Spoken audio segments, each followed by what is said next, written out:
Donc je reprends le cours de ma réflexion sur la révolution copernicienne par François Châtelet.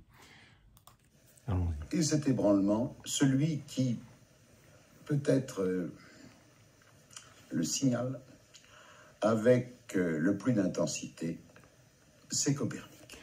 Donc il dit qu'à cette époque-là, donc 15e, 16e, 17e siècle, il y a un grand bouleversement de la pensée avec des innovations inouïes un peu partout et un passage, en somme, ça c'est moi qui le dis, du spirituel, de la pensée liée encore avec l'idée de Dieu, l'époque des pics de la Mirandole, des Maïmonides, des Ibn Arabi, des Al-Farabi. Et donc, de ce moment où le religieux fusionne avec le scientifique, au moment où on va passer sur la rationalité vraiment intense. On va commencer à disséquer les corps, à analyser la physique, etc., se poser des questions sur le monde, comment il est, parce qu'il y a aussi la découverte du monde. D'un seul coup, le monde se découvre mutuellement, hein, les Américains, ceux qui habitaient dans ce que nous appelons l'Amérique, les Indiens, découvrent les Occidentaux, etc. L'Afrique découvre avec toute la violence que ça induit, malheureusement, du côté des Occidentaux. Mais bon, voilà, c'était aussi ce moment qui part comme ça. L'ouvrage fondamental de Copernic paraît au milieu du XVIe siècle. 1500 et Les textes de Galilée, eux, essentiels, paraîtront au XVIIe siècle.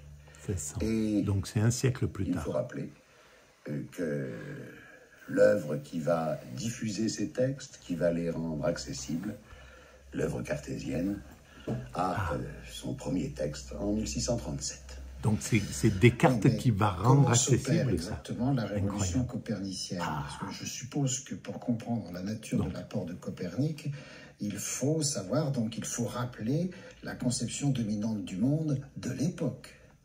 C'est bien sûr la conception aristotélicienne. Mais il faut bien voir que celle-ci a été profondément remaniée durant ces très longs siècles et approfondie. On a coutume de mettre la vision du monde qui domine alors sous l'égide de Ptolémée.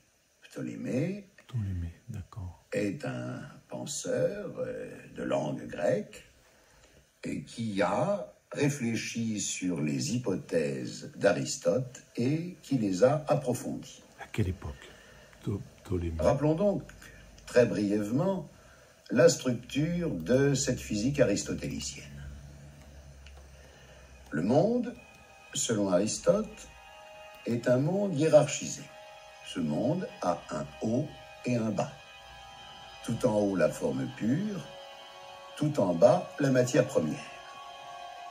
À l'intérieur de ce monde, il y a une coupure. Au-dessus de cette coupure, la réalité supralunaire, au-dessous, la réalité sublunaire, la Lune se trouvant à la limite de l'un et l'autre espace. Incroyable. Alors, d'accord. Donc, il y a un monde, les cieux, et le monde sublunaire, la Terre, quoi, en fait, le monde. Et la Lune ferait la limite de ces deux choses. Alors, Ptolémée, c'était 90 avant Jésus-Christ. Monde supralunaire. Donc 200 ans après Aristote. Est caractérisé par le fait qu'il est constitué de matière subtile et que les formes qui s'y meuvent, ne rencontrant pas d'opposition, ont un mouvement régulier et répétitif. Au contraire, dans le monde sublunaire, qui est le nôtre, les mouvements sont tous des mouvements singuliers, chaque corps existant ici-bas est fait d'une forme et d'une matière qui luttent l'une contre l'autre, la forme s'efforçant d'imposer sa forme à la matière et la matière résistant à cette information. Alors, ce qui est curieux, c'est que dans le monde sublunaire, normalement, il n'y a pas de forme. C'est les anges, le divin, les choses comme... Bon, tout ce qui est... Ça devrait être sans forme, et d'ailleurs, la religion à l'origine ne veut pas qu'on fasse de forme du divin et des choses comme ça. Mais à cette époque, à la Renaissance, qu'on appelle la Renaissance, les artistes vont incarner Dieu dans la transmission de Dieu, etc., vont incarner les anges, vont incarner le spirituel. Ce qui est dans le sublunaire, ils vont le dessiner, curieusement. C'est étonnant, dans ça veut dire que... sublunaire, il y a des mouvements naturels, le mouvement naturel qui fait par exemple que le feu monte vers le haut, le mouvement naturel qui fait que la pierre tombe vers le bas, le mouvement naturel qui fait que l'eau s'écoule, et il y a les mouvements violents, ceux que l'on peut imposer aux réalités existantes. Par exemple, lorsque l'on lance un caillou, eh bien, on tente d'imposer à l'entéléchie, à la puissance du caillou, qui est vers le bas, une autre direction qui est une direction dans un autre sens. Et naturellement, c'est toujours le mouvement naturel qui l'emporte. La pierre finit toujours par tomber. Cette description du monde entraîne une conséquence. C'est qu'il y a deux sciences de la réalité naturelle. La science du supralunaire, c'est l'astronomie. La science du sublunaire, c'est la physique. Et la physique et l'astronomie n'ont pas les mêmes principes. L'astronomie, dans la mesure où elle est en présence de mouvements réguliers, peut être pensée avec des idées, des notions principales tirées de la géométrie. Par contre, dans le monde sublunaire, il n'est pas question de procéder ainsi. La physique aristotélicienne est une physique purement descriptive, c'est une physique de constat. Comme je le disais tout à l'heure, on constate que le feu monte et que la pierre tombe. C'est donc à partir de cette vision du monde que Ptolémée construit son astronomie. Je sais bien que ce doit être schématique, mais c'est tout de même ce qui est le plus connu de l'astronomie ptolémaïque, c'est la Terre est au centre du système. On sait déjà que la Terre est ronde ou possède de la rotondité et qu'autour de la Terre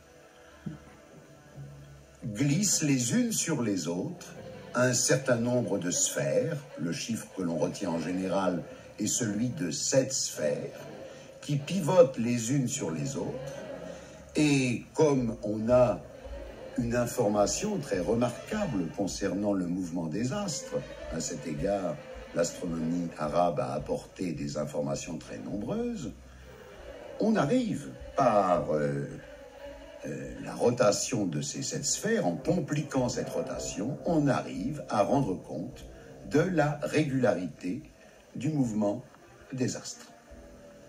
Incroyable. D'une certaine manière, cette vision géocentrique du monde, cette vision qui met la Terre au centre de l'univers, est satisfaisante. En gros, des hommes ont pu vivre avec cette vision et rendre compte de ce qui se passait dans le ciel.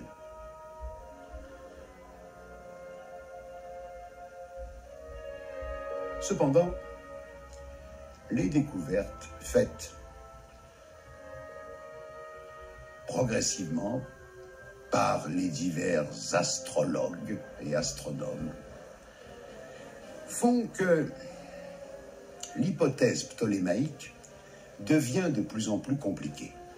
Pour rendre compte de mouvements de certaines planètes qu'on n'avait pas bien repérées, pour rendre compte de la position respective des étoiles que l'on observe, il faut compliquer de plus en plus le schéma ptolémaïque.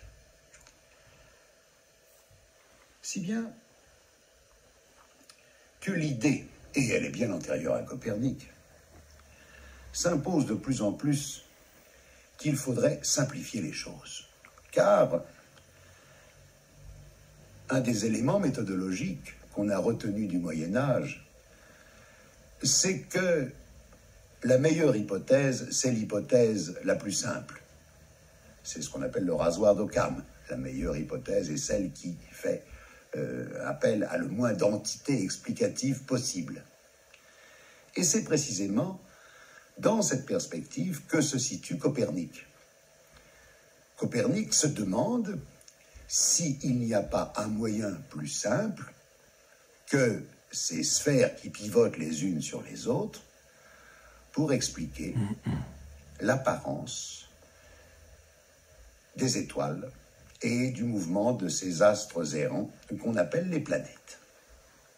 Donc, ce qui veut dire qu'à cette époque-là, il a fallu déjà que des verriers travaillent le verre pour faire des loupes, pour faire des télescopes, etc., pour commencer à voir le monde. Donc, c'est bien tout un enchaînement de connaissances qui vont donner une accumulation de connaissances et de travaux et de compétences qui vont donner cette créativité. Et Copernic, est-ce une précaution de sa part ou est-il tout à fait honnête lorsqu'il dit ça? Copernic exhume, parmi les multiples hypothèses cosmogoniques qu'on avait faites jusqu'alors, celle d'Aristarque de Samos.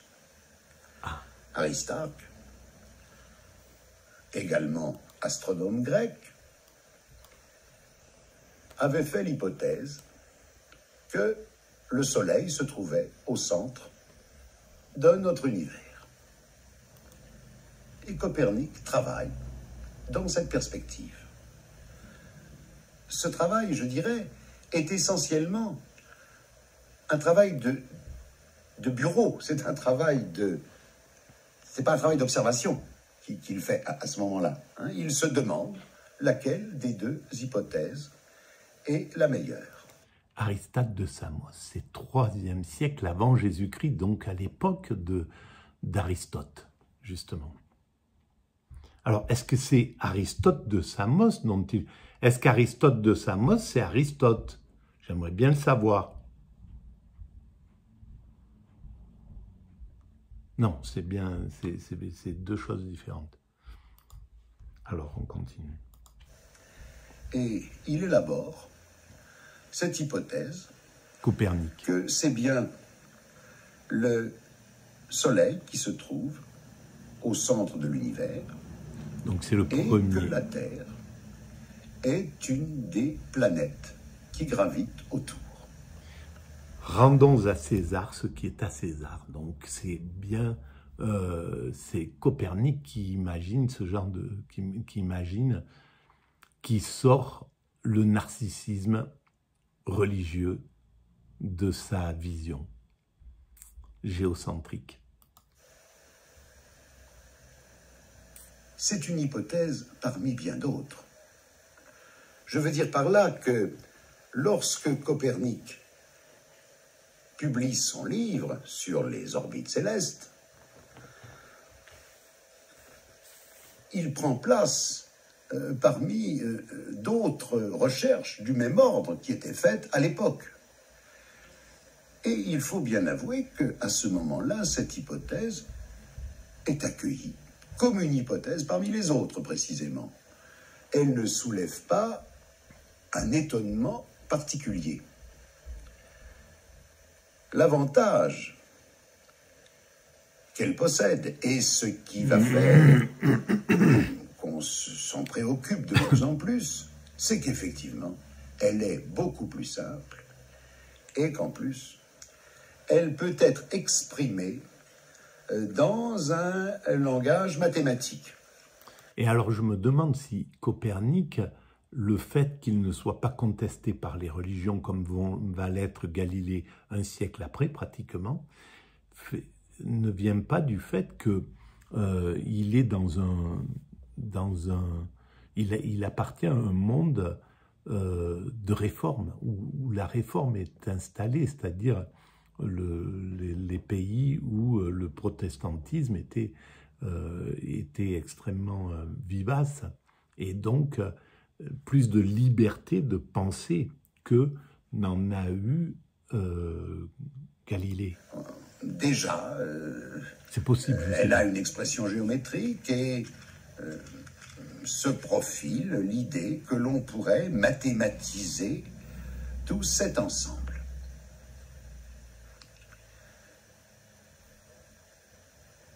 Il y a, dans l'hypothèse de Copernic, un certain nombre de résidus qui restent inexplicables.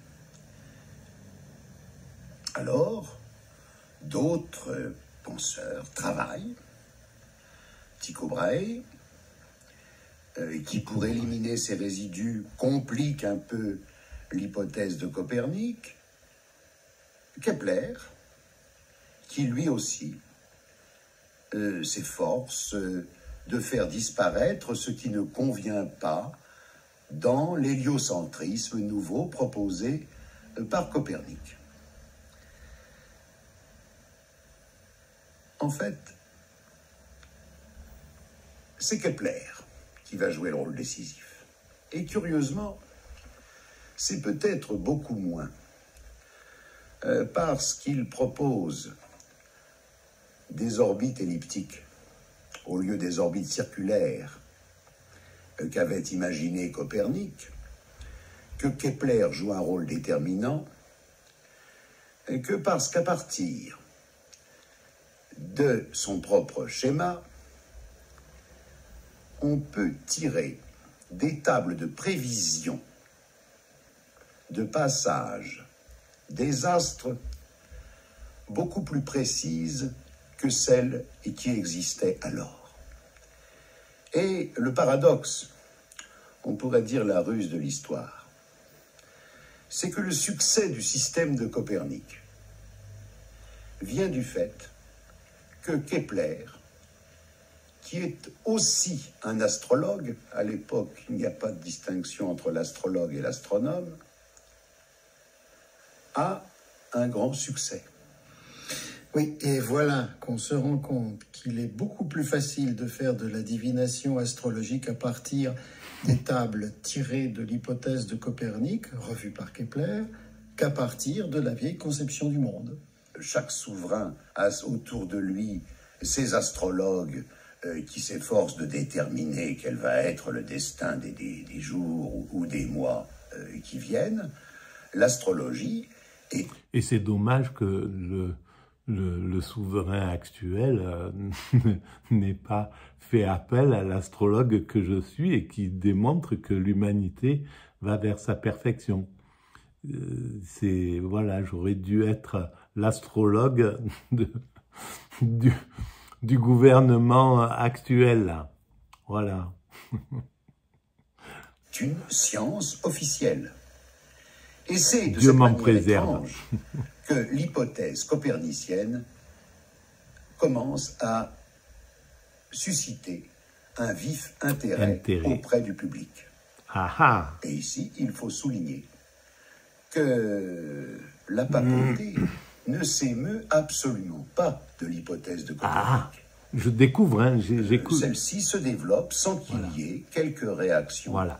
Alors, que ce soit du côté des tribunaux de l'Inquisition. Donc ça veut dire que là où était situé Mince Purée... En août 1992, 7 ans après sa disparition, La deuxième hypothèse de Copernic, revue par Kepler, qu'à partir le monde est infini. Alors cela, et ici il faut souligner que la papauté ne s'émeut absolument pas de l'hypothèse de Copernic. Donc voilà, je découvre en même temps que j'écoute ces audios. Et donc, ça me permet de repréciser que peut-être la position géographique où habitait Copernic, où habitait Kepler, a joué un rôle dans le fait que la papauté ne s'y est pas intéressée comme elle s'est intéressée à Galilée, et avec le négatif qu'on connaît. Celle-ci se développe sans qu'il y ait quelques réactions que ce soit du côté des tribunaux de l'Inquisition. Ou alors c'est juste qu'ils ne lisaient pas à l'époque ce truc. Certes, il y a le cas de Giordano Bruno. Giordano Bruno est un disciple de Copernic. Mais vivant en Italie. Ce qu'on lui reproche, à côté de la papauté, c'est beaucoup moins le fait qu'il prenne en compte l'héliocentrisme que le fait qu'il prétende que le monde est infini. Alors cela, les tribunaux ecclésiastiques ne l'acceptent pas. Seul Dieu peut être infini, et il est bien entendu que la réalité créée ne peut être que finie. Il y a là une atteinte au dogme. Ce n'est pas l'aspect scientifique de l'œuvre de Giordano Bruno qui est condamné, c'est ses conséquences de type théologique. Ça, il faut bien le préciser. Et le pauvre Giordano Bruno sera brûlé à Rome sur un bûcher en l'an 1600. En fait, les ennuis de la physique avec les autorités ecclésiastiques vont commencer avec Galilée, et on verra comment demain. Vous pouvez retrouver... Voilà, alors, et oui, et pourtant, bon, en dehors de cette période affreuse où les scientifiques, les philosophes risquaient vraiment leur peau, et certains l'ont laissé, où il fallait qu'ils conjurent ce qu'ils avaient dit, qu'ils renient leur propre recherche. C'était un monde, on ne peut même pas s'imaginer ce que pouvait être un monde comme ça, où Spinoza n'a pas pu écrire sa théorie. Il a fallu qu'il attende que ça soit post-mortem, et c'était le cas de souvent des écrivains et des penseurs, etc. Donc c'était un autre monde, un autre moment, mais par contre, eh bien oui, le monde matériel est forcément fini, parce qu'il est il est inclus dans un espace et un temps, même si à partir du moment où l'univers s'est mis en œuvre, s'est mis en route, il a engendré l'espace et le temps. Et donc, ça le borne, ça le limite. Donc, la papauté avait raison quelque part. Mais ça n'engage pas le fait de devoir brûler celui qui pense le contraire. Voilà, mais bon, autre temps, autre mœurs. Voilà, je vous remercie de votre écoute, et puis je vous dis à la prochaine. Donc, la prochaine vidéo, c'est peut-être pour demain d'ailleurs. On va voir. Merci à vous, à bientôt.